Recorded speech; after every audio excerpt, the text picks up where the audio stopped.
Nous répondons aujourd'hui à une question posée par Doria, dans un dossier dédié aux démarches pour se faire indemniser après le vol de son véhicule. Le 7 février 2009, Doria s'est fait voler son véhicule.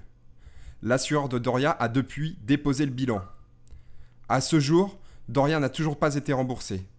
Elle souhaite donc connaître les recours dont elle dispose. La réponse des experts de News Assurance.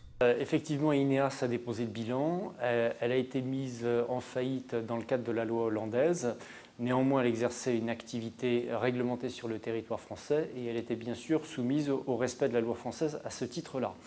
Alors, il y a pour ce faire un fonds de garantie, mais malheureusement, le fonds de garantie ne va pas couvrir pour les 16 750 € de préjudice qui correspondent à la valeur du véhicule effectivement qui a été volé.